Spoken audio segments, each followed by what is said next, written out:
Si usted quiere saber cuáles son los aportes de Immanuel Kant desde el siglo XVIII a varias de las disciplinas contemporáneas, pero sobre todo a las teorías de la complejidad, quédese con nosotros. Esto es Revoluciones Epistémicas, yo soy Roberto Rivera y comenzamos. La ilustración significa el abandono del ser humano a esa inmadurez, pero sobre todo hacerse responsable de sí mismo. Sabias palabras con las que comienza el libro, que es la ilustración de Immanuel Kant, en donde nos va a recordar la importancia no solamente de la capacidad de reflexión que tiene el ser humano, sino también la necesidad de que la ejerza. ¿En qué sentido va esto? Immanuel Kant comienza diciendo: ¿de qué sirve que el ser humano encuentre y establezca los derechos del ciudadano y del hombre, y que establezca o busque su propia libertad, si es que es incapaz de pensar por sí mismo? A esa incapacidad de pensar por sí mismo le va a llamar el infantilismo intelectual, que alude a aquella necesidad que tiene el ser humano, no solamente por vivir en grupos, sino por ceder voluntariamente su capacidad de reflexión, de análisis, de especulación, de imaginarse y de decisión a otras personas, a fin de no volverse responsable de las consecuencias que ocurran por todos esos sucesos. De ahí que existan las masas psicológicas de Le Bon. De ahí que Freud después le dedica tiempo a también analizar esta cuestión del comportamiento psicológico de masas, resultado de la pérdida de la intelectualidad a partir de la decisión de otros. Ese es el infantilismo intelectual del cual nos previene Kant, y que ya lo podemos ver donde hondas raíces llegan a Le Bon, llegan a Freud, llegan a Foucault, sobre todo cuando empiezan a hablar sobre la necesidad de que el ser humano se vuelva responsable de lo que hace y de lo que piensa. Contrariamente, la madurez intelectual nos va a aludir a aquella capacidad que tiene el ser humano para hacerse responsable de lo que dice, de lo que piensa, de lo que cree, porque es necesario, de hecho, que para que el ser humano ejerza su propia libertad, tenga que, a su vez, hacerse responsable de sus propias ideas, de su propio criterio, obviamente sin pasar por encima de los derechos de otros, puesto que no se vale que a partir del ejercicio de la libertad de uno vaya a pasar o vaya a utilizar esa facultad o esa libertad para poder pasar por encima del pensamiento, de la libertad de opinión de otros. Se vale la discusión, se vale el argumentaje, pero no se vale el uso de ejercicios retóricos como se apelaría en el discurso del infantilismo intelectual. En ese sentido, debemos caer en cuenta de que varias de las personas que buscan ser infantilistas intelectuales, al ceder voluntariamente su capacidad de decisión, que después otros autores le van a llamar, tales como Lévi-Strauss, Pierre Bourdieu, le van a llamar la capacidad de agencia, a esta libertad que se tiene, al momento que se cede, entonces lo que va a provocar es un retorno a esa minoría infantil, a ese a esa infantilización del ser humano que tanto habla después Foucault en El nacimiento de la prisión, pero también Sartori, recuperando esta idea del infantilismo intelectual, va a escribir el Homo Videns. Ahí empezamos a ver esas fuertes correlaciones, fuertes herencias epistémicas que nos empieza a hacer sobre todo este concepto que inaugura Kant sobre el infantilismo intelectual. ¿Por qué razón? Porque varias de las personas no estarán deseosas de hacerse responsables por lo que piensan, por lo que opinan, por lo que ellos creen que son ideas propias, pero en realidad están siendo influenciadas por los medios masivos. De ahí que la escuela de Frankfurt también tiene un gran eco de resonancia en esto. ¿Cómo puede ser que a partir de la voz de unos cuantos, 6 millones de personas terminan en campos de concentración? ¿Cómo puede ser que a partir de la resonancia de una supuesta lucha ideológica que tenía un sesgo altamente socialista, nace el imperialismo soviético?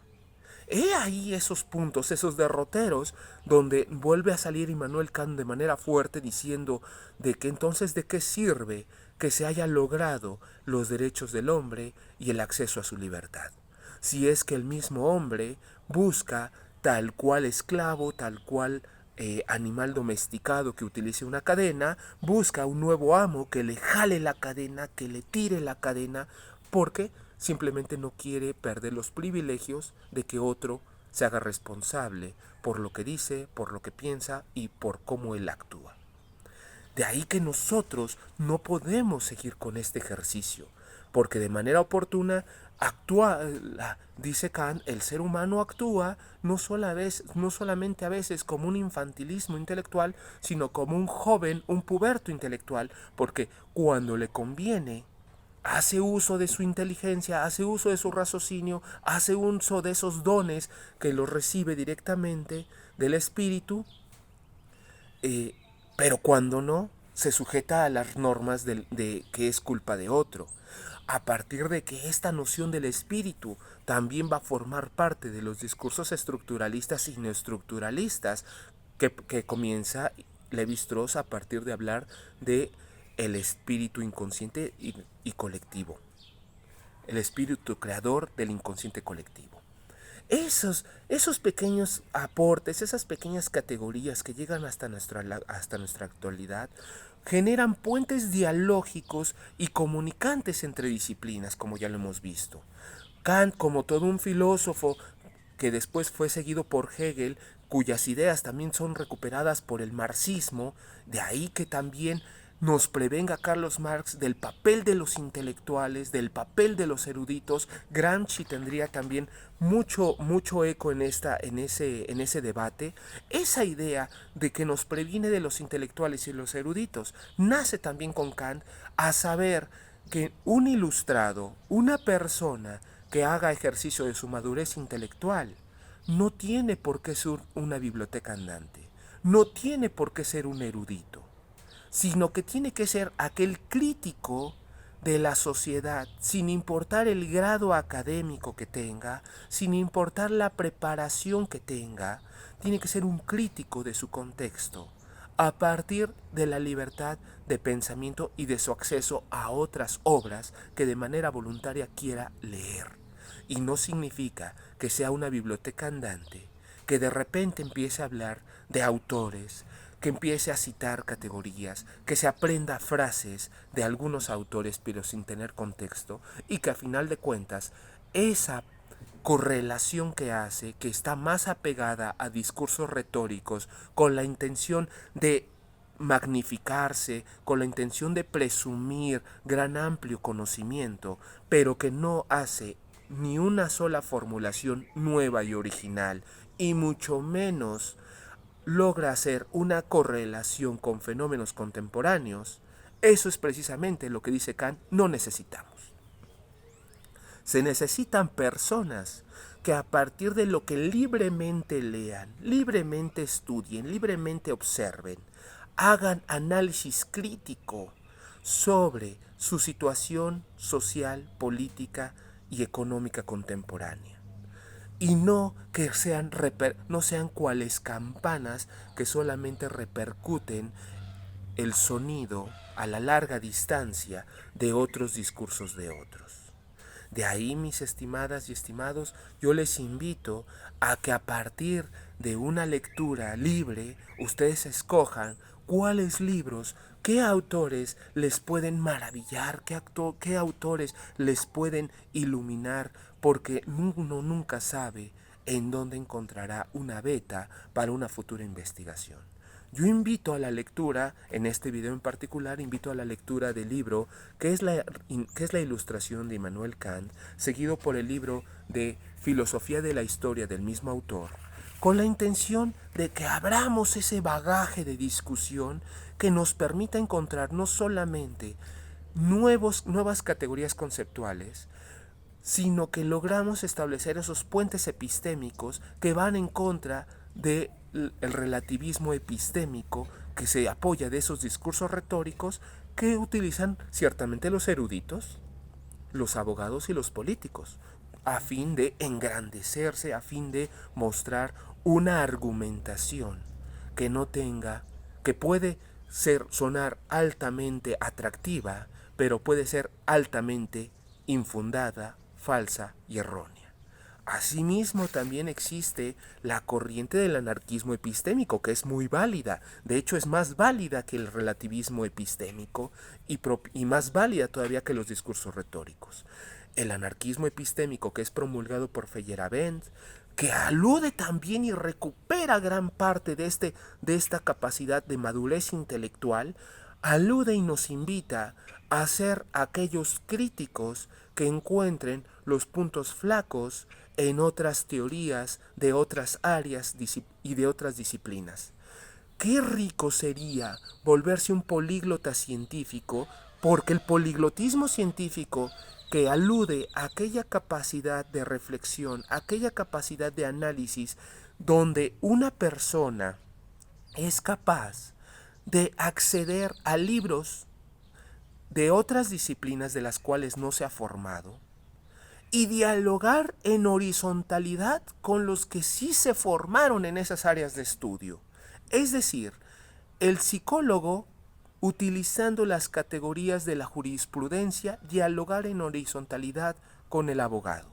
El abogado, utilizando conceptos de la física mecánica, dialogar en horizontalidad con el físico. El sociólogo y el antropólogo con el psicólogo, y así todas las ramas de las disciplinas que conozcamos. Qué más rico volverse políglota científico. Esa es la base de la ilustración, esa es la base de la libertad de la humanidad que tenemos que hacernos responsables, porque la libertad se debe ejercer en la vía pública a partir de nuestra capacidad de reflexión. Esa es la enseñanza básica de la ilustración. Ese es el punto culminante, el punto neurálgico que nos quiere rescatar Immanuel Kant en su obra, ¿qué es la ilustración? Porque a saber que a partir de que recuperemos nuestra madurez intelectual, podremos ir poco a poco, sin necesidad de ser académicos, sin necesidad de haber cursado o haber obtenido grados académicos, podremos ir poco a poco, ir abriendo nuestros bagajes enciclopédicos, pero con la intención de establecer esos puentes dialógicos y comunicantes con otras áreas disciplinares de las cuales no nos hemos formado. Qué rico sería poder establecer en horizontalidad un lenguaje con el maestro carpintero, con el maestro albañil, con el maestro de la escuela, donde a partir de esos ejercicios reflexivos que comenzarían siendo multidisciplinarios, podremos acceder a la interdisciplina y a la transdisciplina, considerando que la transdisciplina logra romper a partir del uso de análisis de contenidos que no son relativismo epistémico, logra formular esos encuentros políglotas científicos con otras áreas del conocimiento. Qué rico sería volver a recuperar nuestra capacidad de libertad de pensamiento, resultado de la agencia que tenemos por el simple hecho de ser seres humanos. La capacidad de agencia también la debemos ver como esa capacidad de decisión, como esa oportunidad para elegir, como esa libertad que tenemos, que a partir de todas las opciones que se nos presenta en contexto de vida, nosotros escojamos las que más nos conviene y las que son más propias a nuestras condiciones contemporáneas.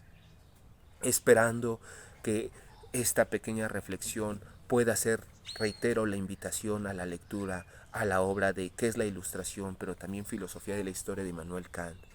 Asimismo, esperando que poco a poco todos los que estamos en este mundo vayamos recuperando nuestra libertad de pensamiento, nuestra capacidad de madurez intelectual, se formula este video en donde concretamente se enfatiza que el infantilismo intelectual ha sido el medio de opresión que se utiliza en las prisiones, en los hospitales psiquiátricos, muchas veces se utiliza por los grupos políticos, por las asociaciones religiosas, sin, por los que hacen los discursos de las asociaciones religiosas, no por la asociación religiosa en sí misma, sino por aquellos que hacen los discursos políticos, por los que nos inundan en las redes sociales, por los que hacen esos discursos fundamentalistas de las asociaciones religiosas. He ahí donde nosotros tenemos que ser un parteaguas, que podemos ser perfectamente creyentes de algún tipo de asociación religiosa, pero también críticos, no solamente de la sociedad, no solamente de la política, no solamente de la economía, sino también crítico de la religión. ¿Qué es lo que invita a una persona a llevar, manejar trenes y llevar a 6 millones de personas a un campo de concentración para su exterminio? ¿Qué es lo que invita a otro grupo de personas a atentar contra desconocidos por una base religiosa? ¿Qué es lo que invita a un grupo de personas a tomar el poder y ejercer una dictadura política como fue en el estalinismo? Son cuestiones que nosotros debemos reflexionarlas, son cuestiones que no es trabajo exclusivamente de un académico, de un investigador, sino de una sociedad ilustrada, de una sociedad crítica, de una sociedad que se informa y que toma postura frente a su realidad, rompiendo con ese infantilismo intelectual que tanto nos hablaba Kant y que tiene hondas raíces y que llega a la escuela de Frankfurt, como ya se había dicho, pero también al Homo Videns de Sartori. Quedo con ustedes, yo soy Roberto Rivera y les mando un muy cordial saludo esperando que les pueda haber servido este video. Hasta la próxima.